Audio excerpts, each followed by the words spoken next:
Good morning. I'm Josh Lipsky, the Senior Director of the Atlantic Council's GeoEconomics Center, and it is my pleasure to welcome you today to the launch of our new report, published in collaboration with Rhodium Group, titled Sanctioning China in a Taiwan Crisis, Scenarios and Risk.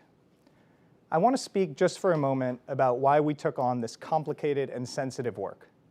In the wake of Russia's invasion of Ukraine and the G7 sanctions response, conversations started to develop here in Washington and in allied capitals around the world about what sanctioning China would look like in the event of a crisis in the Taiwan Strait.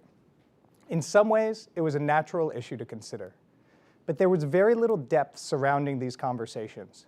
Few people we spoke with could answer the question of cost to the European, US, and Chinese economies if sanctions were implemented. Few could describe the coordination challenges between G7 countries on an issue as complicated as China and Taiwan. And there was no clear consensus on even the kinds of economic tools that might be used in this situation. We thought that was a problem. Because the stakes are so high, the risks are so enormous, nothing should be done ad hoc without careful forethought and a full understanding of the implications. And so we took on this project and partnered with the brilliant team at Rhodium Group. And over the past 8 months, we've traveled to Berlin, Brussels, and London to better understand what both the public and private sector are thinking when it comes to an economic statecraft response to China in the event of a crisis. We hosted roundtables here in Washington and had conversations with G20 countries across Asia, Africa, and Latin America. Some of what we learned surprised us, and we will explain why in our event today. In each meeting, in each step of economic analysis, we kept finding new layers of complexity. The bottom line is this is a situation we all hope can be avoided. The fallout from a crisis could be devastating. But should it come to pass, it would be a mistake to not have done the hard work of thinking through the scenarios and risk. What we have learned in the last 18 months with Russia is how quickly unlikely scenarios can become reality. This report, therefore, reflects what we believe are the range of likely outcomes based on our research. We know there is room to disagree both with our assumptions and our conclusions, and we welcome that. But we hope that this work sharpens thinking and adds data, granularity, and level-headed analysis to a critical debate. We have an excellent panel of experts in the field and practitioners of economic statecraft with us today to respond and help us better understand what comes next. But first, I want to turn to Charlie Vest, Associate Director at Rhodium Group and co-author of the report, to unpack the key findings. Charlie, thank you for the excellent work. Thank you for being with us today. I want to dive right in. We're going to go to the key findings, but I think it's important for the audience that we scope a little bit about what we cover and what we don't cover in this report. Absolutely. Josh, thanks so much for having me, and really excited to talk about the report with the panelists today. So this is a project that we've been working on for 8 months in conversation with policymakers around the world to try and better understand how they're thinking about these tools in the context of a potential crisis in Taiwan. A lot of the conversation around that focused on the Russia sanctions and understanding what of those tools could be used in a Taiwan crisis. And so our work really, after these discussions, really focused on sort of 3 channels of economic risk, that economic sanctions, I should say, that could potentially be imposed in a crisis. Yeah, and I think it's important to say there's a range of tools out there. We talk about them in the report, but it was important to focus on 3 primary channels that came through in the research and the conversation. So what are the 3? Exactly. So the 3 sort of channels that came up out of discussions were sanctions on China's financial system, in particular the banks, sanctions on certain individuals, particularly those in government or those who are in government advisory roles, and then sanctions on certain aspects of China's industrial sector, particularly those that are adjacent to or connected to military activities or high-tech sectors. And this comes out of lessons learned from Russia, lessons learned from past sanctions experience, not a direct applicability, but certainly we learned a lot from that experience. That's exactly right. Okay, let's jump in to financial sanctions, and we'll put those up here. And this is in the report. The report's now available at atlanticcouncil.org. Everyone can find it. What you see in the report is a range where we tried to focus on limited and broad, not the only way you can think about these tools, but hopefully helps think through different costs. Exactly right. And I should say, too, that these are rough estimates, that part of the things that we discovered in doing this report is that the sort of assumptions that you put in about how sanctions are applied and the ripple effects from those, it becomes very complicated. And so these should be understood as order of magnitude impacts when we're thinking about sort of the impacts of these sanctions on the Chinese economy and the global economy and the G7.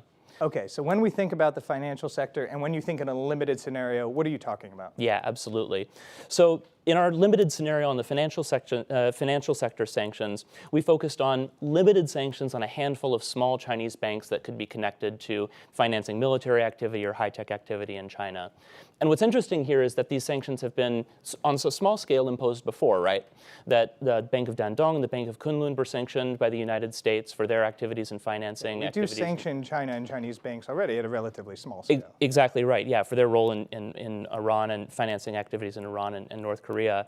And in both of those instances, the actual dollar value of their activities was relatively low, in the hundreds of millions of dollars, still substantial, but relatively low in the global scale. And from a sanctions perspective, that makes them a fairly low-cost target. But by the same token, because these banks have a relatively small footprint, the impact on the Chinese economy would be fairly low, and it is highly likely that any activity that these banks were financing that were problematic from a security perspective could be rerouted through other banks. Right. Something that came up a lot in the conversations was rerouting through other banks, substitution. We'll get into that more in the conversation. But let's talk about the maximalist scenario, because if people only read the press coverage of this report, I think it's going to be about the maximalist scenario. We already saw some stories this morning, the 3 trillion figure, and I think it's very important to understand how we got to that and what this means. Exactly right. So in our maximalist or Russia-style sanction scenario, we're considering full blocking sanctions on China's central bank, the PBOC, the big 4 banks, and China's finance ministry. And this comes from policymaker discussions and from experiences learned during the Russia sanctions. This would be applying Russia-style financial sanctions on China. Exactly right. So freezing overseas reserve assets, blocking dollar and euro transactions with China's largest financial institutions. And what that comes to, in our estimate, is about $3 trillion worth of cross-border trade and financial flows that could be put at direct risk. Yeah, I mean, to put that in perspective for everyone, this is the GDP of the UK economy in 2022, what we're talking about there, in the financial sanctions maximalist scenario. Exactly right. And the thing you have to consider here is the role of these large financial institutions in intermediating trade, that most of these banks are settling trade in dollars and euros. Over time, exporters could move to non-sanctioned banks, but in the short term, you're talking about trillions of dollars in disruption to global supply chains, which is difficult to coordinate except in an extreme, even wartime scenario. And we'll get in more in the panel about the banks versus the reserve assets versus the PBOC, because there's a lot to unpack and you have it in the report. And I encourage everyone to look into the charts there and dig into it. Absolutely. I want to go to individuals, the second piece here, and also talk about this wartime versus non-wartime scenario, which is a key element of our scoping. Absolutely, yeah. It's important to clarify here that what we looked at in our report was a conflict or a tension in the Taiwan Strait short of war, that considering the role of sanctions there. And we consider the short of war sort of criteria here, not because sanctions wouldn't be imposed in an even higher level crisis, but we wanted to explore the deterrence effect of sanctions. And once you're talking about a wartime scenario, the economic impact from the conflict itself is going to far outweigh any of the impact from sanctions that we're talking about. And so we really wanted to focus on short of war scenarios. And just so the panel can prepare themselves, I'm going to ask about this market reaction and difference between market reaction and then political will on sanctions. But it's really important that people understand this report. We are imagining blockades, quarantines, massive cyber attacks, things that might trigger an economic statecraft response from the G7, but usually short of war in our estimation in this report, because there's just different considerations that come into play then. Okay, individuals. Yeah, so this is one of the areas that actually came up most frequently in our discussions, and folks expressed to us that this is one of the most likely channels of sanctions. At the same time, it's difficult to see exactly how sanctions on individuals in high levels of government or those who are affiliated in sort of consultative roles with the government would really impact policy outcomes. These foreign assets of high-level officials are typically very difficult to track, and one would expect that in a very high sort of escalation scenario, government leaders would already anticipate that sanctions would be imposed, right? So they're factoring that into their considerations as an expected cost of this came up a things. lot. I remember the European roundtables we did. This is factored in. The price is paid in, especially on the individuals. So symbolic more than some deterrent effect. Exactly right. Okay. Final, industrial sector. I think this is a key part of the paper. Here we're thinking through export controls, other means of economic statecraft. And really, you looked at the paper, the team looked at critical industries, chemicals, pharmaceuticals, things that China is producing for the rest of the world, how those could be targeted and the cost of that. Exactly right. And this is derived from thinking that happened after the Russia sanctions, right? Big sanctions on large-scale aspects of the Russian industrial economy. In our case, we looked at chemicals, metals and mining, electronics, and transportation equipment as areas that are, potentially be targeted by sanctions in a high-level crisis scenario. The issue with the maximalist Russia-style sanctions on China's economy in this area is that China is much larger and more globally integrated in supply chains than Russia is here. And so we're talking about hundreds of billions of dollars in G7 exported value to these industries, thinking about exporting coal and iron ore to China in the chemical, in the mining sector, for instance. And this implicates well over 1 million jobs just from exporting alone, not considering even the impact from reducing the supply of these products from China to the global economy. And that's why you looked really at this targeted situation that seemed more likely from a G7 perspective based on our conversations and our research, and this idea of asymmetry, which comes out clearly in the paper. Exactly, yeah. So this theme of asymmetry was really important in our discussions with folks on this. The idea being that sanctions should be targeted at those areas where China is asymmetrically dependent on G7 technology or goods that could be sanctioned with a lesser repercussions on the global economy on G7 countries. And you do a deep dive in the paper on aerospace and the interlinkages in that sector. Exactly. So civil aviation is one of those sectors where China is asymmetrically dependent on a handful of key technologies from the G7, in particular jet engines. Now, this is not to say that sanctions would be costless, right? Yeah. In particular, when we talk about a retaliatory response from China, say putting restrictions on the export of planes from Boeing or Airbus, for instance, we rapidly get into a much larger scale of impacts, somewhere at least in the range of $33 billion. Yeah, there's not a lot in the paper on Chinese retaliatory measures, maybe a follow-up paper, we'll talk about that. But that's one section where we do estimate on Chinese retaliatory measures on $33 billion. Exactly right. Okay, so we've gone through a lot of numbers. There's a lot to dive into in the paper. We're going to unpack it with the panel, but I want to broaden out a little bit. Beyond the numbers, some key things that jumped out to you in our conversations, because this is not about a US economic statecraft response. This is based on the lessons learned from Russia about a G7 economic statecraft response. Exactly right. And one of the things that really came out of our discussions were the challenges around identifying red lines and when these sanctions could really be used in practice. In a real-world crisis, it's difficult for partners, even who are like-minded, to really agree on what the significance of a particular escalatory move might be and how to respond to it. These things that we've talked about here are certainly not costless, right? And so the decision to undertake these sanctions is something that requires a lot of coordination and can be difficult to do in practice, especially when people don't know exactly what the sanction or what the escalatory response will lead to.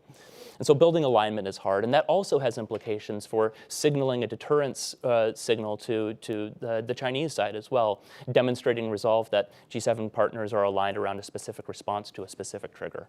Yeah, this came up so often in the conversations we had, Charlie. Alignment, when we were in Europe asking what the US is thinking, we were in the US asking what Europe and Japan is thinking, and we'll talk about this with the panel. It's beyond the G7. This has to be a G20 plus conversation to be done in a serious and effective way. If we were ever to be in this situation, at least to think through it in a more serious way.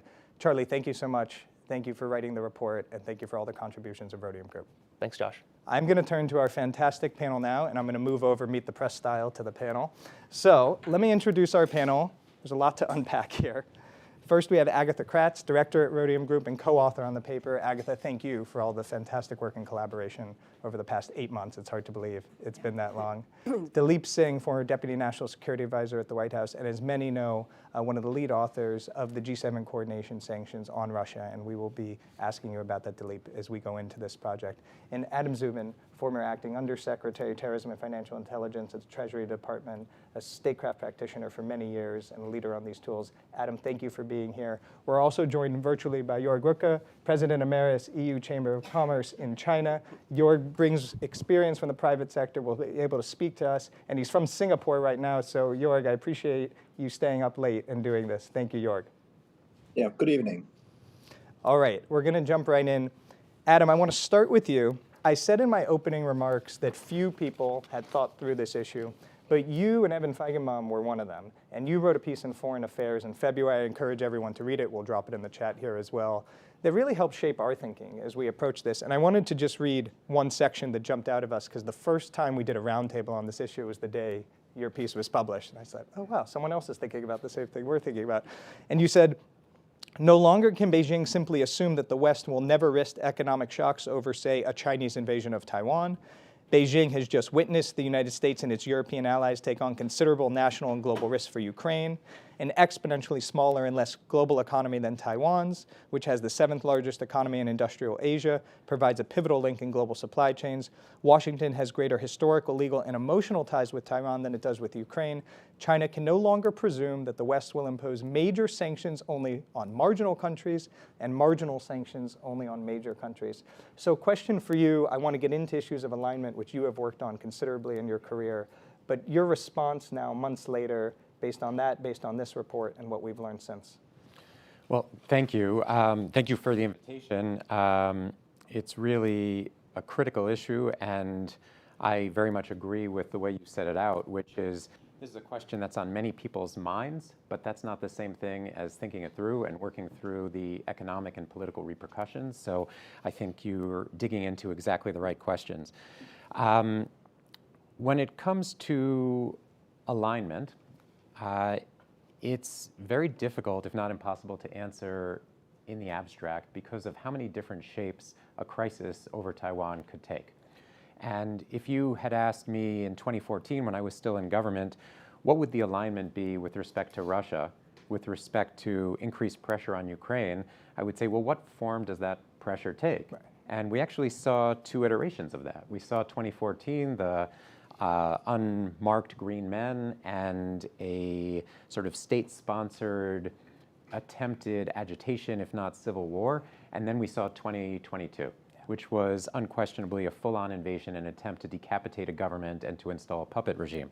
Well, the willingness of the Europeans in both cases was, of course, very different, as it should have been. Yeah. The willingness of the world to take action was very different. And so this question of how will people respond to a Taiwan crisis short of war immediately brings me to, what are you thinking of? Is it increased flyovers, increased naval activity? Is it economic pressure from China, which I think we'd be likely to see in terms of export or trade controls, in terms of investment controls? And very difficult to say or to gauge in advance how much would allies of the US be willing to do based on some permutation of China does A, they do G, they do Z. How much pressure does that put on Taiwan? Yeah. Are the people of Taiwan suffering? Is there actual widespread either political or human unrest due to these pressures? So a lot of that is in the abstract and quite challenging. I think aspects that I learned when I was in government about harnessing a coalition is, yes, it depends on the issue. It depends on the severity. And then there are other things that are less thought about. So what is the response by the targeted country? Yeah. What we saw, for example, when we started sanctioning Iran is as Iranian banks fell under international isolation, Iran would try to migrate the activity of those banks to a, quote, clean bank. Well, how does that look to a bank that may be politically neutral? It looks like money laundering. Right. Because what they're doing is taking activity that really is directed at, let's say, their military procurement and moving it to their postal bank, which has no business doing that kind of activity. Well, that type of evasion actually contributed to the willingness to further isolate Iran because it wasn't about nuclear proliferation concerns, it was about that and more. And then the final element that I would introduce is sometimes there are external issues not having to do with the provocation or the reaction, but to continue with the Iran example, when Ahmadinejad would come out and make statements denying that the Holocaust had ever happened or threatening to wipe Israel off the map, it actually affected our conversations with our European counterparts over what is the right response to this government and to what they're doing in Iran with respect to their nuclear profile. And it's nice to have Joerg here because in Germany this was particularly trenchant. And there was outrage among the government officials we spoke to, and I think it did contribute to a willingness to lean on the Iranian government overall. Yeah. No, I'm really glad you raised that point because so much is dependent on the nature of the crisis, the response of the crisis, and so it is hard in this abstract, as you say, and we will get into it. On the other hand, we heard on the European side of, well, what steps should we take, therefore, to prepare from a regulatory, from a legal side, to have the mechanisms in place because they're different than the US mechanisms, legal status and recognition of Taiwan, and that's maybe some of the question we can dive into of, so we don't know what the shape of it will take, but what steps would you take now in preparation? But Daleep, I want to turn to you. It was almost a year ago, we were in Frankfurt together at the Atlantic Council Atlantic Worker Forum, and you said something on stage that I know it was toward the end of the day, but it woke some people up in the audience in Frankfurt. I remember you said no country is too big to sanction, including China. And you got some skeptical looks in the audience after that. Almost a year later, this report, other things that have transpired since, do you hold on to that view? What's different? Yes, I do. But I should start by saying the obvious, which is that China is not Russia. That comes through pretty clearly in the paper. Its economy is 10 times larger, its banking sector is 30 times larger, its defense buffers are much greater, $3 trillion of foreign reserves, multiples of that amount in domestic savings, financial sector under its thumb, capital controls, managed currency. It's also a far more important country in terms of world trade. It's the most important trading partner in 120 countries. It has choke points in many critical supply chains, 5G, EV batteries, solar panels, machine tools, medical equipment, nearly a peer competitor to the US on foundational technologies and AI, biotech, quantum, and it has accrued a lot of soft power through its position as the leading bilateral lender to developing countries, twice as much as all Western governments combined. Having said all of that, I hold to the statement that no country is too big to sanction. The same competitive strengths that gave us asymmetric advantage with Russia apply everywhere. The primacy of the dollar, the dynamism of our capital markets, the capacity to innovate in this country, the unmatched buying power of the US consumer, our net exporter status in energy and food, the unmatched network of alliances and institutions that we have, the ability to attract ideas and talent and goodwill, and the power of our story. Those are all competitive strengths that give us the ability to apply pressure points on any country, including China. But there are a few other, I would say, execution-related points that I think are important in this conversation. And one is we have to know our why, and Adam was just alluding to it. Sanctions are a tool in service of a higher geopolitical purpose. So what is that purpose in this case? Is it to respond to an ex ante or ex post trigger? If it's ex ante, is it to deter China? Or is it to degrade their capacity to exert influence over time? If it's ex post, is it a warning shot? Is it symbolic, as Charlie was alluding to with some of the individual sanctions? Or is it to maximize the cost we impose on China, subject to some acceptable amount of spillovers? We have to know our why. And then I would say the size of the coalition with respect to China matters almost as much as the measures themselves, both in terms of multiplying the direct impact, but also strengthening the signal that this is not the unilateral exercise of brute American force. It is, in fact, a multilateral effort in defense of shared principles that underpin peace and security.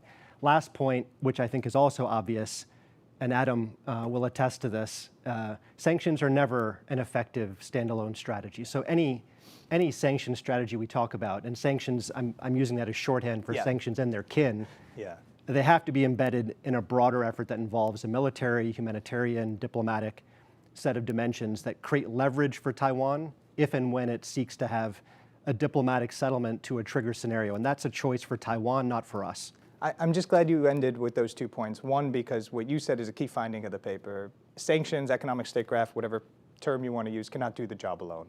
We just need to be very clear about that. Traditional military diplomatic deterrence has to be applied, have to answer the question of why, and Taiwan's agency is a key part of this. And we say this in the report. What does Taiwan want? And we have to think of that as very different from the Ukraine situation, and therefore the impacts of their economy from these sanctions. And we've talked about that somewhat, and so I'm glad you raised that. Agatha, I want to turn to you on this, and Daleep also raised the points about other partners, which we've talked about in the report. But there's an issue that is worth clarifying because Rhodium Group had done previous work, previous to this report, saying that if there was a blockade or quarantine of Taiwan, up to $2 trillion could be at stake, at risk, market reactions and otherwise. And so if you read this report in conjunction with that, you would say, oh, the cost of sanctions are higher than the market reaction to the action, to the precipitating action. And I just wanted to clarify that. Yeah, absolutely. And I'm glad you're asking the question, because this is really not what we want to kind of put out to the public with those two reports. Those two have their own very different methodologies. And so I want to explain that this is apple and oranges we're speaking about when we speak about 3 trillion on the one hand, 2 trillion on the other. When we did our report and the note that came out in October, thinking about the cost of a blockade on Taiwan, our approach was purportedly to say what is the minimum, absolute minimum cost that we could assign to a blockade of Taiwan. And by the way, it wasn't exactly a cost, it was just economic flows and assets that would come under disruption for sure, which is a very different approach. And what we did there, we took a blockade, we didn't take an invasion as our hypothesis. We took the hypothesis that once a blockade was put in place, no one would do absolutely anything, that nothing in the world would happen. The only thing that would change is trade between between Taiwan and the world would be interrupted, right? And so it's a very, very different assumption than what we're doing today.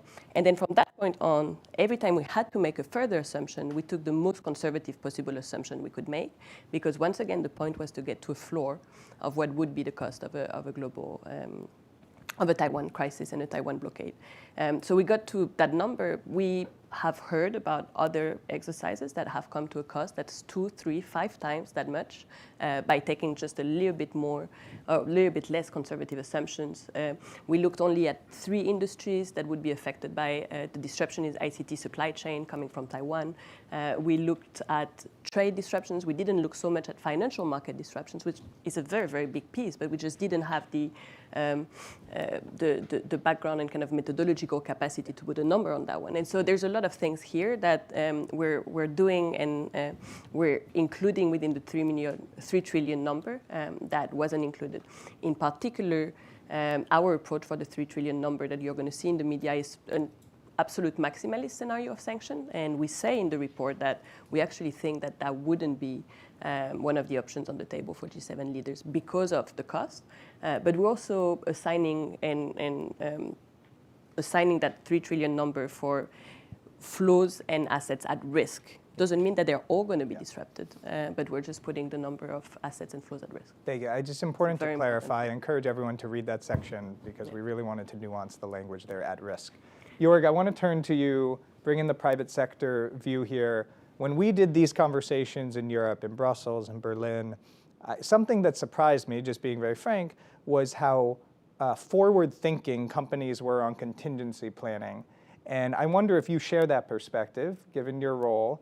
And I wonder what the role of Russia and China's economic relationship has been, because in our conversations, I felt that their forward-leaning thoughts about this were not so much about Taiwan, but about the potential of China providing lethal aid to Russia and therefore maybe accelerating the need for a sanctions response. Well, I guess that European business has gone through a number of these kind of situations. I mean, the sanctions have been practiced on Iran, where Europe has been very engaging and was bitterly disappointed about the Trump actions. I mean, we have sanctions on North Korea, we have sanctions on other countries, and even reaching back, I look at sanctions that were imposed on South Africa, for example, for the apartheid situation.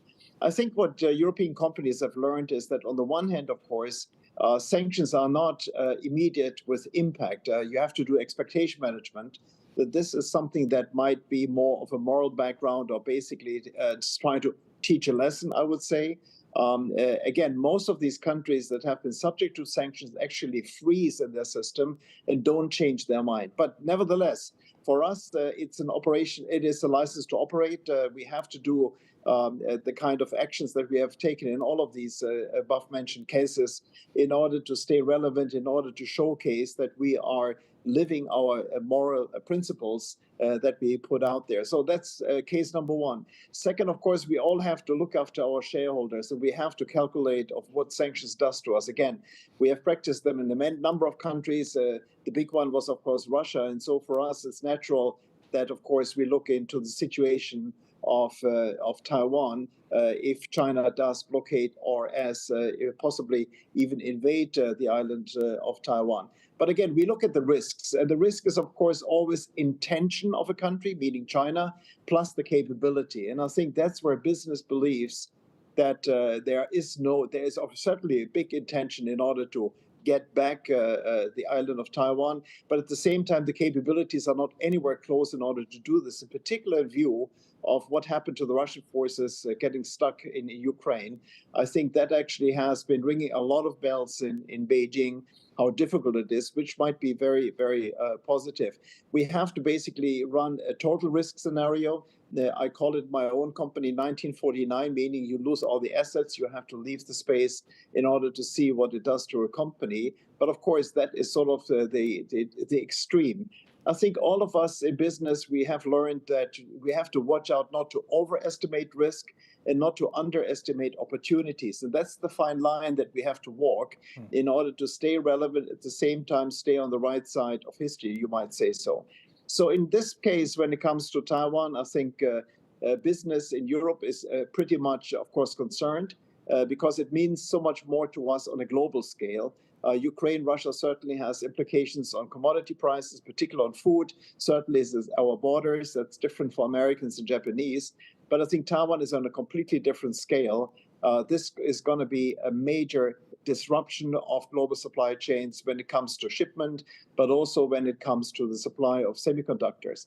What I was missing a little bit in this scenario that was done out there, excellent paper again from Rhodium as well as Atlantic Council, was sort of the next step of if we do this, China does this, for example, blockade Taiwan, what are we going to do? And I guess what has been missing there is the obvious to me in supply chain management is like, is the US, is Japan, given that so much is going through the Taiwan Strait, as a countermeasure going to blockade Shenzhen harbor or going to blockade Shanghai harbor in order to actually force sort of a retreat from China from the blockade of Taiwan? That would be a complete game changer for us because the supply chains don't necessarily come out of Taiwan, but they certainly come out of China. And this kind of countermeasure would be absolutely tremendous in its impact for global supply chains. Joerg, thank you for raising that. And as Agatha knows and Charlie knows, it was a conversation we had often over the coming months, and it's not really in this paper in depth, but it is an area we have to explore, and I'm glad you raised it. And I appreciate your point about the balance and how businesses are thinking about it. And Joerg raised the 1940s. Adam, I want to raise another year for you, which is 2014. One question that came up in the roundtables, and I'm curious for your perspective, is this a 2014 moment for China like it was for Russia? Meaning in 2014, invasion of Crimea, that was the time US and Europeans started de-risking, de-leveraging business between 2014 and 2022. Sanctions escalated. And there was a question, an open question in Europe, should we think of what's happening now in Taiwan akin to a 2014 moment, meaning a 6, 7, 8 year timeline to deleverage if possible? And as that came up, many said, well, it's simply not possible in that timeline. Yeah, it's, I think a good question to ask. It's always hard to draw comparisons across these two settings. As Daleep noted, Russia is a very different context from China. The European view on Russia and on Ukraine is very different from the European view on a China-Taiwan from the US, even though we're such close allies and coordinate so closely on these geopolitical issues. It's true that 2014 set off a lot of warning bells, but as Joerg points out, companies are often reluctant to take hard, painful, costly steps due to warning bells. Yeah. And I don't know that I take the same view as to what happened in 2014. I felt like at the 2022 invasion, you still saw a tremendous amount of dependency, reliance, even asymmetric reliance by European governments and firms on Russia, despite 2014, especially in the energy space. And having to retrench so quickly was very painful for a lot of those governments and companies. But what lesson do you take from that? It's hard to know, because to start de-risking or taking what some describe as prudential steps to reroute supply chains and avoid reliance on China actually is a form of sanction. You couch it in defensive terms as saying, well, we're going to reduce our dependencies.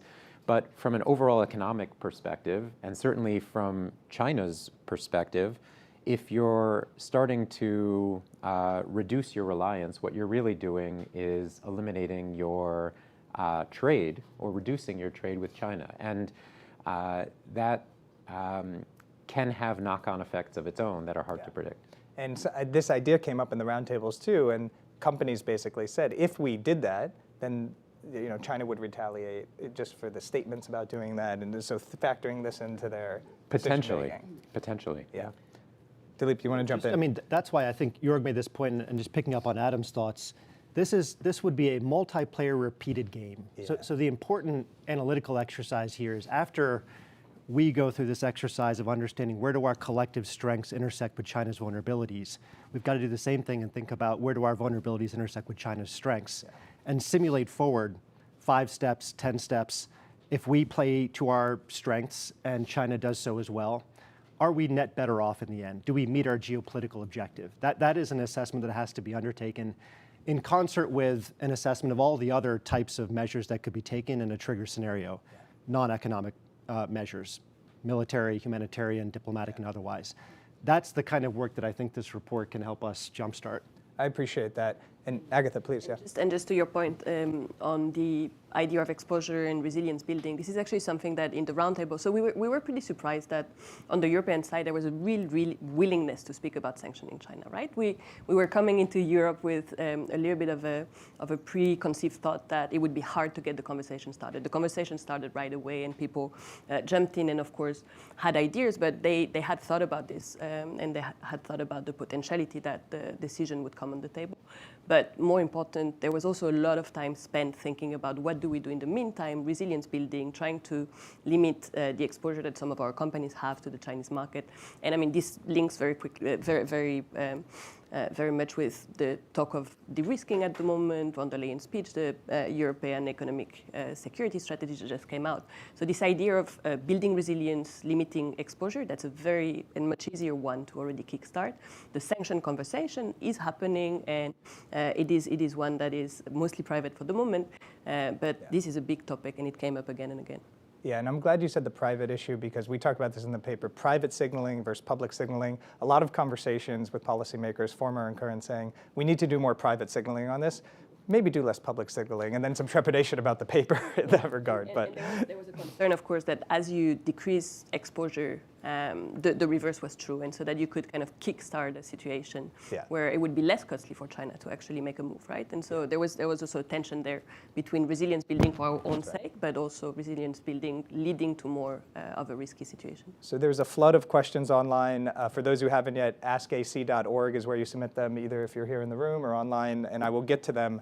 But Daleep, I want to ask you about market reactions, because the same point, almost verbatim, was made in Washington, was made in Berlin, was made in Brussels, and was made in London, which is that in the immediate aftermath, the 48 hours following a blockade or a quarantine or some escalatory act, there would be global market reactions at a significant scale that could basically cut away at the political will and the ability for G7 governments and others to therefore do other sanctions and economic statecraft responses and inflict more pain to the domestic economies. And I just wanted your reaction to that, because the way that was raised almost at the top of each session made me feel like conversations had already happened on this front, planning had happened on this front. How do you mitigate that? Or maybe it's something you can't mitigate. That's the right word. I mean, I think of 2 actions that can be taken. One is prepare the public, and it has to happen at the very top of government. So I'm going to sound like a homer here, but President Biden, I think, did a very good job of saying repeatedly, defending freedom is not costless, but the alternative of standing by with unchecked aggression in the heart of Europe is unacceptable. Most importantly, because of the hundreds of thousands of lives that are lost, the millions of people that are displaced, but also the uncertainties, the chilling effect, the signal of accommodation it would send to dictators and autocrats all over the world that they could redraw borders by force. So that's one step that can and should be taken. The second is anticipate where the target is going to respond and try to reduce the costs that will result from an escalatory tit for tat. In the case of Russia, we knew the one area in which they had asymmetric advantage was in fossil fuel energy. So we, back in October of 2021, began discussing with our partners a release from the SPR. It started out relatively small, 30 million barrels. It ended up being another 180 million barrels in the spring. We surged LNG to Europe because that was the principal choke point from an energy perspective on the continent. We began talking to domestic producers and international producers that had spare capacity to try to limit the spillover costs. Now, plan A doesn't usually work. So plans are nothing, planning is everything. You need to have plans B, C, and D at the ready. That's when the price cap came in. Yeah. And so you need a continuous process in which you are simulating how the target is going to respond, and you have to try to stay one step ahead. I'm glad you brought up the price cap. I'm going to come back to that in a minute. But Joerg, I want to turn to you on this private signaling idea. China's premier was just in Germany. A lot of conversation about that. I think he said the lack of cooperation is the biggest issue right now. And I wonder what signal you think European and German businesses are sending to China privately. Meaning that something that came up in our conversation was a belief from a Western perspective that China thinks Europe and the US would be divided on this. But I wonder if you think that is the signal that's being sent. Well, keep in mind that it was Prime Minister Li Qiang's first foreign visit. It was indicative that he went to Berlin. It was even more indicative that he insisted on bringing so many ministers along in order to match previous meetings of the German government with Japan and America. China wanted to be on the same league, even though there was no necessity of coming with so many ministers into Germany. So for us, it was a little bit, frankly, of a show. But it was a good thing that have our leaders discussing with each other. But believe me, behind the screen, or not even behind the screen in obvious, we rather talk about market access. We talk about the inability of many of our companies in order to penetrate a market which is in many ways actually quite closed. And that's what has been behind the discussions, but also Chancellor Scholz mentioned the market access. Again, we had Prime Minister Li responding in a totally different manner. He was trying to educate us that actually de-risking is another form of decoupling, which I think didn't go down well with the German business community. For us, it's a major difference. For us, it is a much more focused area of self-defense. Decoupling is a radical cut between a relationship on economic terms. So I guess for us, it's sort of looking at that and then hoping that given the economic headwinds that we are facing in China, that China actually focuses less on rhetoric and more on actions, that it has all to do with market access. Now, the question, of course, all of us have here in China is that, will they do this? And the discussion that we lead here today among us of how will we react to China's possible actions is certainly also going to happen in Beijing, that there is a certain discussion going on. You know, we have to make the world dependent on China and us less dependent on the world. And of course, that is something which sort of makes German business very nervous. And then, of course, the latest word that we pick up in Beijing is that Xi Jinping is aiming to prepare for a so-called war economy without actually meaning a war, meaning an economy which is self-reliant. So in a way, for us, it's a bit of Beijing opera, which happened just now in Berlin. At the same time, of course, we look at the real things, at the real business opportunities. And that's also why I'm here in Singapore, for example, because we look for alternatives. Diversification certainly is part of that. We have just launched a paper yesterday. My successor, President Esklund, did this, and we had 11% of our members indicating they're leaving China. So in the big picture of minds, yes, we want to be there. At the same time, we are preparing for, as Daleep said, we are preparing for options B, C, D, E. Joerg, thanks, and I'm glad you mentioned this wartime economy and self-reliance, and it goes into a question I have here from Saleha Mosin of Bloomberg, and Adam, I'll turn to you first on it. Something we considered in the paper, certainly. How do China's vast holdings of US treasuries factor into the calculus of deciding sanctions programs? While the number has fallen in recent years, China can call on allies like Saudi Arabia to leave treasuries, potentially causing market pain. Well, Saleha is sitting so quietly in the front row, I didn't realize she was simultaneously asking really difficult and challenging questions. So thanks a lot, Saleha, I say sarcastically. Yeah.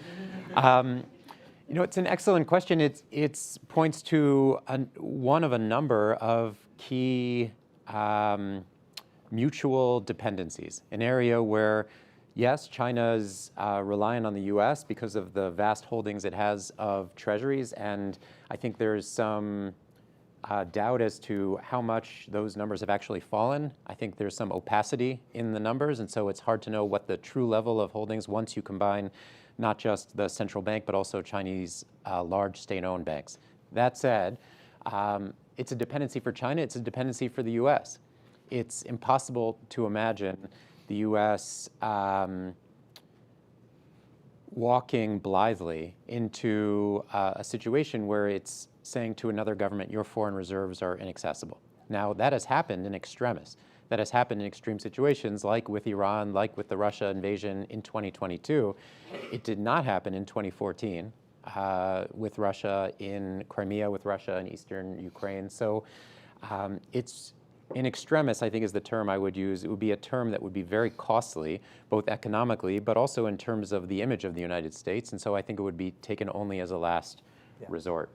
And Daleep, I'm going to turn to you on that question, but fold it into something I've been thinking about, which is related to the price cap point and gets under this umbrella of things we're not thinking about at this point. Meaning that if we had this conversation 2 years ago about Russia, I'm not sure the idea of freezing reserves would have been featured prominently in that conversation. I'm not sure price cap would have been featured prominently in that conversation. There is a section in the report that explores that. We don't go into in depth on it, but talks about these non-traditional ideas, non-traditional tools. And I'm wondering your perspective vis-a-vis China, what is not featured as much now, but perhaps should be given the difficulty of implementing some of these? Yeah, so as much planning as might occur before a trigger event unfolds, there's a lot that happens in the moment. And nailing down a package is extremely difficult to do in advance. We tried, and we got quite a ways towards the final packages that were implemented, but you don't know the specific scenario you're dealing with in advance. You don't know what non-economic measures will be brought to bear in addition to sanctions. You don't know the size of your coalition. And most importantly, you don't have the emotional valence of war. You know, the hideous sights and sounds of tanks rolling across the border and orphanages and maternity hospitals and schools getting bombed. That valence tends to amplify political will to a level that might have been previously unimaginable. And that's what happened in 2022. Certainly the images that were on TV, but also the sound of President Zelensky's voice to European leaders, and he said, "This might be the last time I speak with you."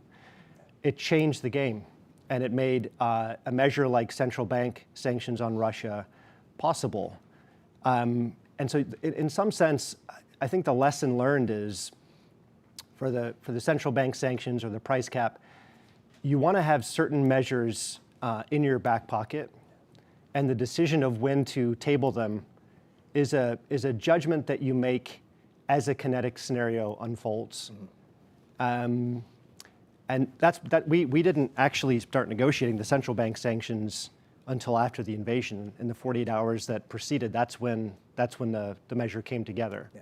And I imagine the idea had been out there. The idea, somewhere. we'd definitely contemplated it, definitely analyzed it, but the moment wasn't ripe. Yeah. And when it was, we seized upon it. But that's why there's an art form to not just the analyzing the pressure points and the asymmetries, but also the tactics, the sales and marketing of getting a package to the finish line, which in the case of China would be even more complicated. Yeah. And so, Agatha, I want to turn to you on this issue we haven't touched on enough, which is outside the G7, and Daleep raised this earlier. And it came up a lot in the conversations about mitigating the fallout to other countries. Yeah. You know, the G7 imposes these sanctions. There are substitution effects that could easily come in quickly. Countries could backfill what export controls came in. So what is the G7 process, based on our conversations, to think about that in advance? So more so than the process, we started this report with the G7 at its core because of the Russia situation, and also because we needed to have a basis for calculating the cost, right? You just need to make a decision there.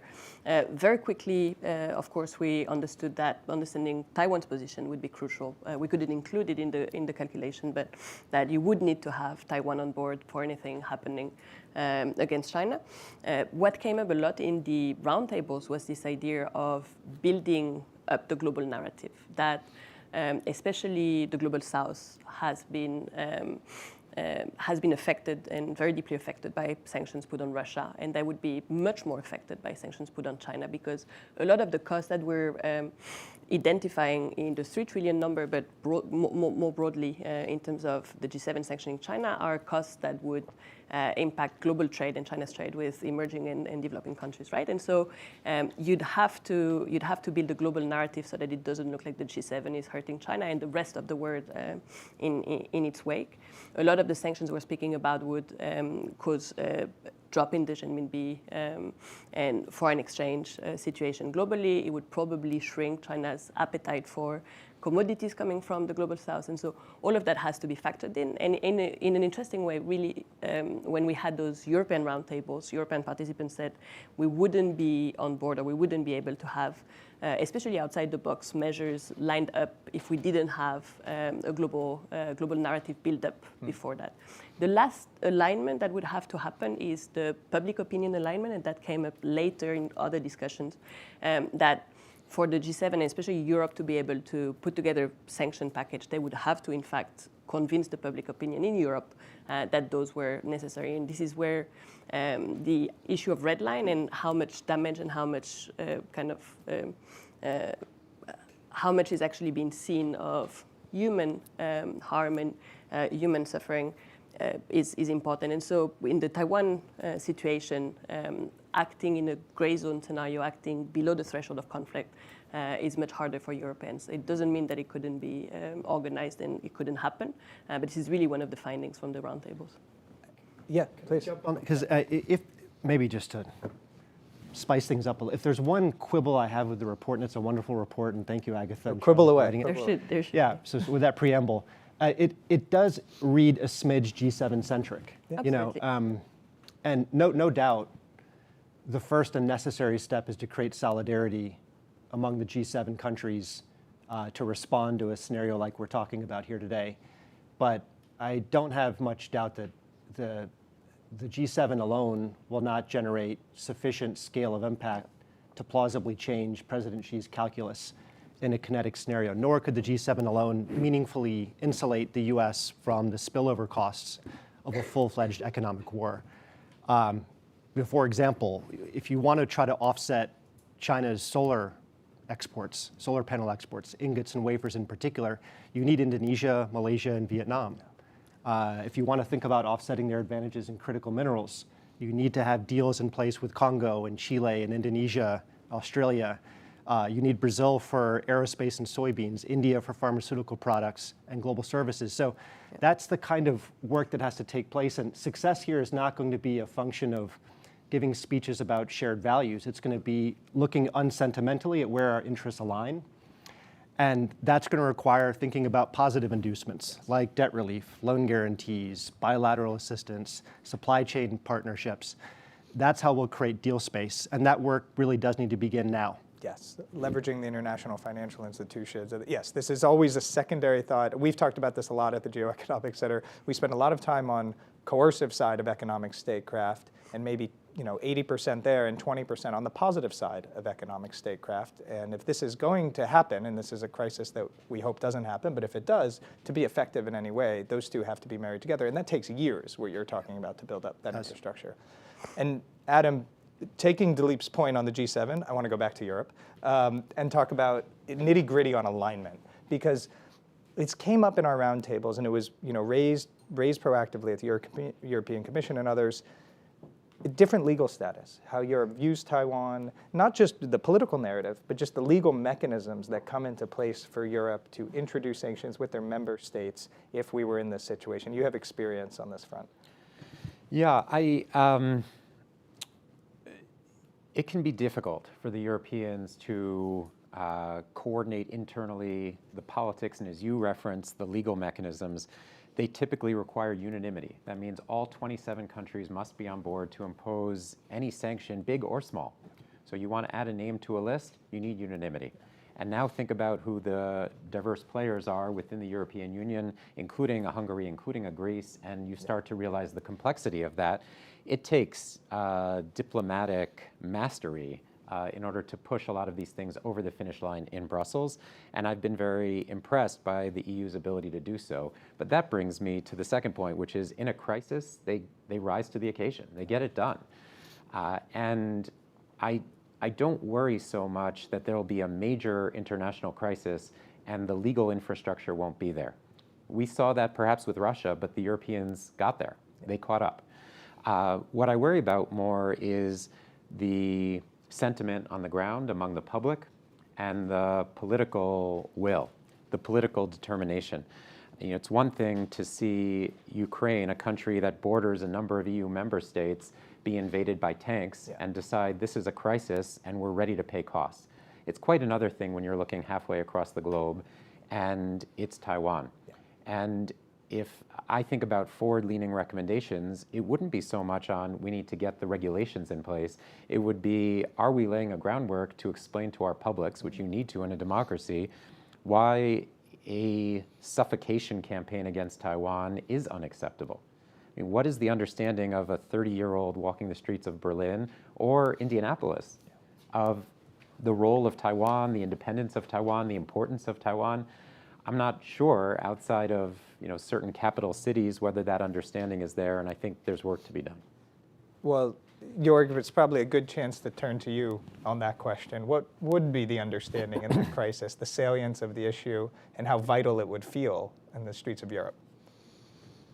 I think it's starting today until the hopefully never arriving day when there might be a blockade, let alone a war, that we actually talk about Taiwan, that we talk with Taiwan, and that we are basically exuding to help Taiwan on deterrence, that we help Taiwan on its economy, communication skills, and so on and so on. The U.S. definitely on military side in order to raise the cost and benefit analysis for Beijing, shall we or shall we not? I think that's very important that we are already now looking proactive in our capitals in Europe, looking into this. And then very important, of course, to build up this narrative for the public is the assurances, meaning that we are making clear we did not touch the red line of independence of Taiwan. We made it very clear we're not going to go down this road. We, meaning our partners, the United States as well as European Union, and that we don't give this kind of reason to China to invade. So deterrence and assurance discussion has to be very public when it comes to building up the kind of buy-in that we might need from public opinion. Also, we should talk about the fact that who are these investors in Taiwan? European Union 27 has invested $50 billion in Taiwan, the United States 22, and Japan 12. So, unlike what Macron was talking on the plane, that Taiwan actually is irrelevant to us to some extent, it is extremely relevant, not just because of the supply chain on semiconductors, but we are double as much invested in Taiwan than, for example, the United States. For us, it should matter big time. And I guess that we should now build up the narrative of that we can actually move the needle and prevent this by doing A, B, C, D. And that's where the report is wonderful, telling us what the toolbox is going to look like. I think that is being viewed by Beijing with great anxiety. I think they were mightily impressed about the sanctions that Europe, and in particular the companies, did on Russia, that we left the field without actually our government asking us to do. That has been noted. So in a way, the Ukraine war, many ways cannot be really compared, but we can definitely note that China draws its lesson from that war. Joerg, I just want to pick up on something you said about the provocation and which sides are responsible, because Agatha, this came up in the conversations. We are talking about this as if it's very clear. But in the fog of war, what incident precipitated what, and the muddied waters, so to speak, could really undercut any political will domestically to take action. And I think that was one of your first points, Adam, to say it all depends on the context of the crisis, right? And something that came up in the roundtables in Europe in particular was that for Europeans to react, especially below the threshold of invasion or a blockade, there would have to be a very clear Chinese foot and a very clear Chinese responsibility, and that any crisis or escalation that would be seen as the result of US escalation, or for that matter Taiwan escalation, would be much harder to foster a very strong European reaction. So that's something to have in mind. Another thing, just as a reaction to what Joerg was saying, I hope coming out of the paper, people reading it will think that one of the key messages, the right sanction strategy is a strategy that allows us not to put sanctions on China, right? Because of the cost. But we need to be signaling that we would be willing to bear those costs, because that's what makes the strategy strong, right? But at the end of the day, we did the paper over the summer, last year, to say we need to have a deterrent strategy, because as soon as China crosses the red line to a blockade, there's built-in trillions of global costs that will kick in. Whatever happens, whatever the world does and reacts, those will happen, and they will happen overnight. But the second step to that is to say we need to build a very, very strong and credible deterrence strategy, and one that allows us not to have to actually put sanctions on China. The last thing to the discussion here, you asked me this morning, Josh, what surprised me the most about the process of the paper, but also in the research that we did. And the one thing that surprised me the most, I think, is that over the 8 months that we put energy into this report, the debate everywhere, but especially in Europe, has moved really quickly. So the conversation on day one versus the conversation maybe a week ago have moved extremely fast. And where they've moved the fastest is in Europe's recognition that a Taiwan crisis would be a global crisis, not a US crisis, not an Asian crisis, and that it would be a European, very, very, very major European problem if anything were to happen in Taiwan. And that's moved over the period of the report. I have felt that from when we started, the probability of this, for the seriousness of which both public sector and private sector were taking it. We have 15 minutes left. I'm going to try to get as many questions as I can. Daleep, this is a hard one, but I'm going to ask it to you. That's come in. It's something we thought about. The question is, what would surprise China about this paper, if anything? Because something that came up in our conversations was, oh, you shouldn't be signaling this publicly. My response to that always was, I think China is well aware of the toolkit that's available to the G7. They see it in practice. So I wonder about that question. We've heard various responses, but I'm just curious your perspective on that, and maybe from the frame of their contingency planning. Very difficult to get into the minds of those on the State Council, and President Xi in particular. I don't know. Maybe the surprising aspect of the report is that it does spend the bulk of the paper is spending time on scenarios short of an invasion, and so it may be this is purely speculative. It may be somewhat surprising that what you have in this report is the makings of an escalation ladder that you're fleshing out, and instead of what it does for those who read it and reflect upon it seriously is it gives you the chance to have a set of options regardless of what scenario unfolds. And in fact, I think there's a tactical risk of trying to map a specific scenario with a specific set of responses in advance. And I don't think this report suffers from that flaw. Yeah. It lays out a number of options, and I think the amount of work that's gone into it, the numbers that are assigned to it, reflect a more advanced stage of thinking than Beijing may have anticipated at this point. No, that would be kind of my thought as well, that maybe if there's a takeaway, it's the seriousness of the thinking around it and the transatlantic thinking around it, to the extent anything is surprising. Okay, a couple questions on one of our main topics here at the GeoEconomics Center, which is central bank digital currencies and alternative payment systems. We have a box on this in the paper. I encourage everyone to look at it. And Adam, I'll turn to you, and then Joerg, I'll come to you, and Daleep as well. But basically, the broad question here, and I'm trying to bucket these together, is just about China's own resiliency in their system, their effort to build alternatives, knowing this may happen, or if this may never happen, it's still useful for them to be less reliant on the dollar, and the steps they're taking. Yeah, and you see already certain steps, and I think the Russia sanctions response has accelerated those steps by China and by certain other sort of non-aligned countries to develop alternatives. I would say they're quite nascent. If you look at overall trade flows, the dominant currency remains the dollar, and the euro behind it with the yen and the pound, all remaining in that top 4 status that they've had for many, many years. But it shouldn't be ignored that countries are looking to diversify, looking to find ways to do especially bilateral trade, and China's a huge trade partner, as Daleep noted, the largest trade partner for over 120 countries. So if China is exploring ways of doing bilateral cross-border financial settlement with those countries in alternative currencies, that's something that I know policymakers in the US, the G7, will be focused on and are focused on, even if it is at its nascent stages. I think we have to resist the impulse at the same time to say the sky is falling. There are a lot of reasons why the US dollar, why the euro retain their advantages. Daleep can speak to them far more authoritatively than I can, and he's probably the one who educated me back when I was at Treasury on this in the first place. But it's not just liquidity and the depth of the market, it's also rule of law. And conversely, on the other side of the ledger, there are a lot of reasons why China is going to be resistant to see the renminbi and the holdings of the renminbi expand dramatically beyond what you have today. This is a subject that goes far beyond my expertise. I'm not an economist, but I think it might pay for the Atlantic Council, for Rhodium, to take further steps in analyzing this issue that you address in this pullout box kind of at the top level and say, what are the various factors at play and what would different scenarios look like into the future? No, fully agree with that. It's an area we care deeply about, Daleep. We've had many conversations about this. I want to turn to you, and maybe it's worth mentioning briefly. We won't go too far in the weeds, but Enbridge cross-border bank-to-bank projects and how they could impact this. Yeah, I mean, I agree with everything Adam said. The dollar primacy it's a network.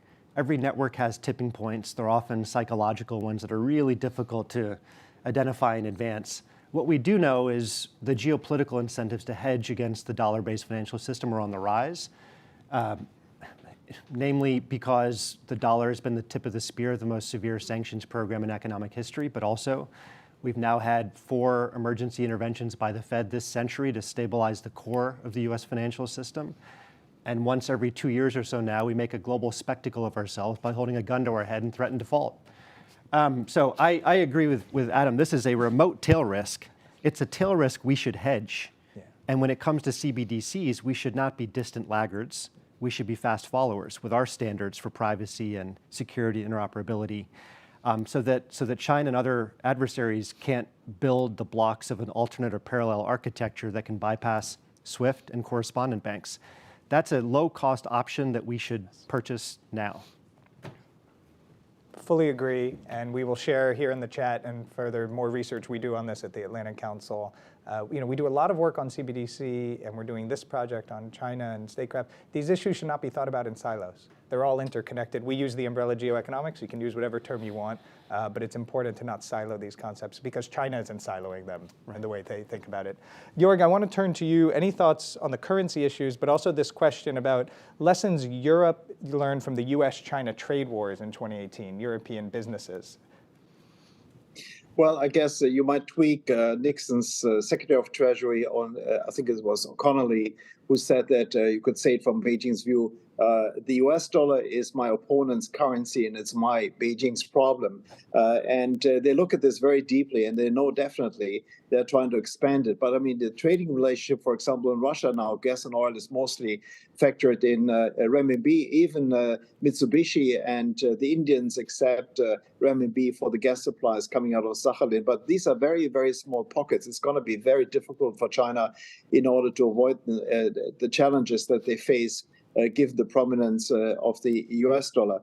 It was interesting when I was asking my interlocutors in Beijing, and I must say that Rhodium's report in October already was making quite some waves in Beijing, and the currency was one of the topics they talked about. But the much, much bigger impact they see is on aviation. That's why I was very happy to see that in the report, meaning that unlike the Russians who have their Sukhoi and Tupolev and Ilyushin, the Chinese have nothing. I mean, you have Comac 919, which in essence is a Chinese plane that has very few Chinese characteristics. It's 90% foreign equipment in there. And from their point of view is that there's a real risk, and as one of these specialists put it, that in 12 to 18 months, China has to take the train and has real problems in order to actually engage in aviation with other countries, meaning a country which is so reliant on exports, which in last year, for example, is 6.4 million containers and business people also going into Europe.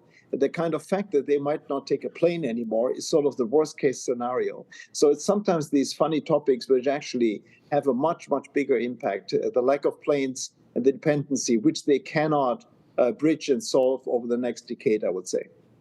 Thanks, Joerg. And so I've got one more question, Daleep, I'm going to throw to you, and then I'm going to ask everyone for final comments on the panel and try to frame it as next steps where we should be looking, not just us, Atlantic Council Rhodium Group, but as beyond the G7, to your point, Daleep. But this question builds on something you asked about debt renegotiation. This actually comes up in the paper in a very small way on Belt and Road Initiative.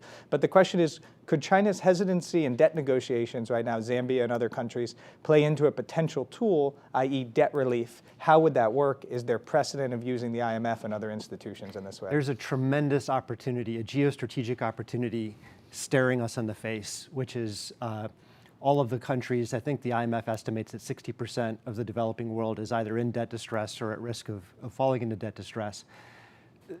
Much of the debt that these countries have taken on comes from China. You mentioned Zambia, but there are many other cases in sub-Saharan Africa and Asia, Latin America. The grand bargain, the opportunity here is if Beijing is unwilling to restructure these debts on equal terms to other lenders, that these countries walk away from those debts, and that the US, the G7, backfill that financing through PGII and other initiatives, sovereign loan guarantees. There are many ways in which to do so. And the IMF and the World Bank do for the developing world what they did for Ukraine in 2015, which is to waive the lending into official arrears policy. Normally, the IMF can't lend to a country that's in arrears to an official lender. Yeah. But the grand bargain is the distressed countries walk away from Chinese debt.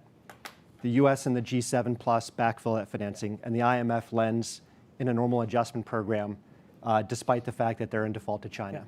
Yeah. That is a huge opportunity to counter some of the soft power, the enormous soft power that China has gained from the BRI since 2013. And we see the IMF recently with Ukraine changing some of the rules related to when you lend to a country of war. There are things you can do when you want to do them, and you have the membership, enough of the membership. 2015, the IMF set a precedent because Ukraine had borrowed $3 billion from Russia. Ukraine did not repay, and the IMF lent to Ukraine. Yeah. We should do the same for Africa we've done for Ukraine. Okay, final round. Adam, I'm going to turn to you. Next steps, guidance for us, takeaways, things we should be thinking about, because I really want to emphasize this is not the end of our work in this area. And as we have all discussed here today, it raises as many questions as it answers. So for me, I'm left today, especially listening to this discussion, having read the report, with two main takeaways. One is the importance of our coalitions, especially beyond the G7. The G7 is already a fairly tight, well-working group. But as we've talked about on today's panel, there are many, many countries around the world who view China with some wariness. And we need to be having those conversations. We need to be exploring and expanding our soft power. This was the main takeaway of Evan Feigenbaum's and my piece when it came to US-China, was the importance of the strength of coalitions. We have a competitive advantage. China is not good at building coalitions. It has explored a lot of bilateral initiatives with independent countries. Sometimes they come away feeling burned. Sometimes they come away feeling happy. But the US needs to play to its strengths here when it comes to coalitions. And it doesn't mean we're going to have a 100-member coalition that looks like the G7. Of course we won't. But there can be different levels of agreement with respect to what is acceptable, what is unacceptable. And I trust and hope that those conversations are already happening. With Prime Minister Modi in town today, it's a perfect day to be talking about coalitions.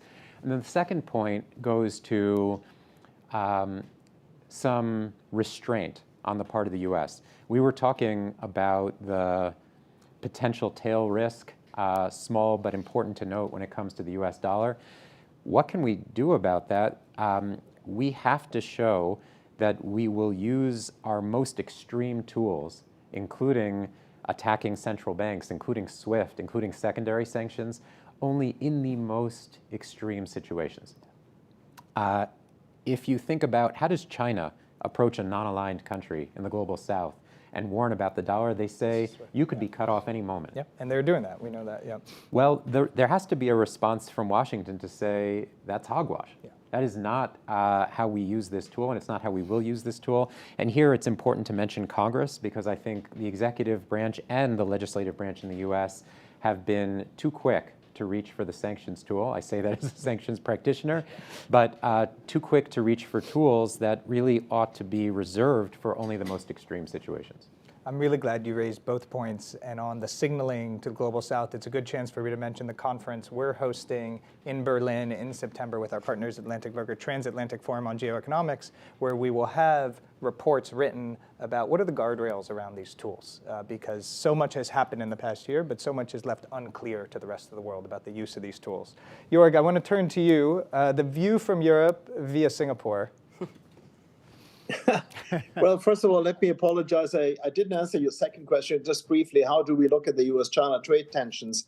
I think that in particular in the last survey yesterday and also being here in Singapore, we noticed that Chinese companies are leaving China to make use of the free trade agreements of Europe with Vietnam, for example, as well as take advantage of Malaysia.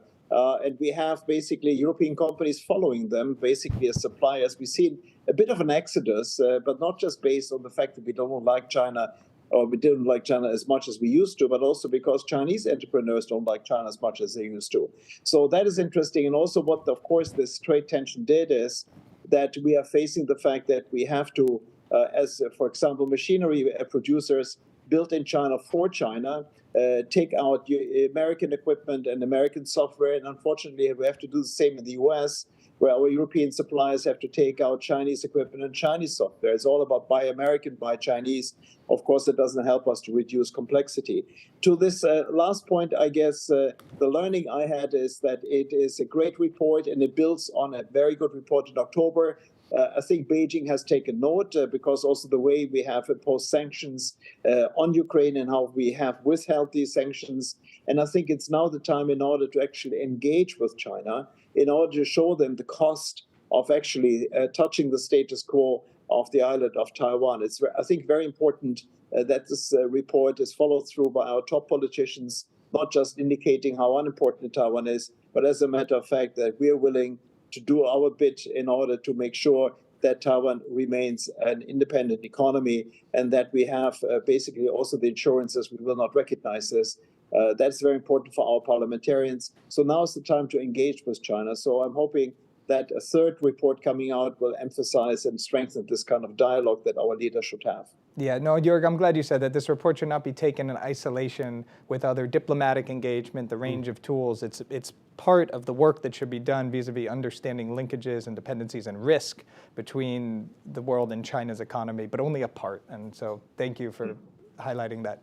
Daleep, over to you. Oh, you know where I'm going to go, Josh. I hope this conversation is a call to action to articulate at the highest levels of government a doctrine of economic statecraft. And Adam, you were getting at this. We've spent hundreds of years refining a doctrine for military engagement, a code of conduct that constrains ourselves and articulates guiding principles on when and how we use those tools. We need something similar for sanctions, export controls, tariffs, price caps, and economic Article 5. And that, I think, is our best chance of providing comfort to the rest of the world, that we're not going to fire these weapons arbitrarily and capriciously, but we're going to do so in defense of shared principles. Coupled with those principles, we need to have an analytical infrastructure that takes these tools very seriously. What are the tools? When are they used well? What are the limitations? What are the spillovers? What can we learn from history? And lastly, and most importantly, we need this doctrine to help us achieve balance in how we use these very potent tools, not just the ones that impose economic pain, but also those that offer economic gain. And this is something you raised a year ago as well in Yep. Germany, and we have taken that to heart, your China sanctions commentary. Just be careful what you say in our sessions, because it creates a lot of work for us to leave. Yeah. So, Agatha, you are the co-author of this report. I want to give you the final word. Yeah, I mean, just putting my researcher cap on and thinking about what would be the next report. The first one, and we've heard it, is of course, understanding Chinese reactions to any or all of those measures potentially, and what that additional cost would be. The second one is, as much as Charlie and I absolutely don't want to have to write this report ever again, because it was horrible and terrible and hard and long and painful. It's almost worse doing it every year, because everything's in flux, and China has its own self-sufficiency policies. Europe and the US have their de-risking policies. Europe spoke to businesses diversifying away from China already. And so the picture might be very different in a year's time than it is today. And that's just something to keep in mind and really try and monitor to understand what is the state of dependencies, what is the state of different policies in action. And then the last bit is one that is really important for us at the Rhodium Group, just to say it isn't a black or white situation between conflict and non-conflict. The gray zone actions that China takes have a cost. And until we put a number on those as well, we can't really do the cost-benefit analysis of imposing sanctions below the threshold of conflict. We've done the hard work of trying to quantify the conflict side of things, but below that, Chinese actions could force companies to diversify because their boards are telling them to move away or put their next dollar of capex somewhere else than China, and that's a cost already. Some of China's action could push up insurance rates and shipping rates everywhere around the world without there having to be a blockade or an invasion. So we need to think about what it costs the world to have certain Chinese actions below the threshold of conflict. Thank you, Agatha. Thanks to you, thanks to Charlie, thanks to Rhodium Group. I want to thank a few people who have been part of this process over the past 8 months, without whom we would not be here today and be able to publish this report. From Rhodium, Juliana Bouchel, Logan Wright, Reva Gujan, and I want to thank everyone in the entire Rhodium team that has been such great collaborators. From the Atlantic Council, my colleagues Dave Schulman and Jorn Fleck, who traveled with us to Europe, who leveraged their expertise and their networks, and Chris Skaluba, who made this possible to us to do the work, the on-the-ground conversations that were so critical to make this happen, and the GeoEconomics team, the entire team that works with me every day to do this work, that has helped define the field, world-class, in my opinion, somewhat biased, in this space. Kimberly Donovan, Charles Litchfield, Maya Nicoladze, and the entire team. I want to thank one person in particular, someone behind the scenes who has made this possible, and that's Niels Graham, Assistant Director at the Atlantic Council. Niels sat with me the very first day when this idea was sparked. And from that day to this day, he has sat with me, gone through every draft, every edit. This would not have existed without him. It is a better and stronger paper because of your work, Niels. Thank you. Thank you to the entire Atlantic Council, to Rhodium Group, to everyone for being with us today, to our fantastic panel, Adam, Daleep, Agatha, Joerg. This is only the beginning of this work. We appreciate your feedback as we continue to pursue this area. Have a great rest of the day. Thank you.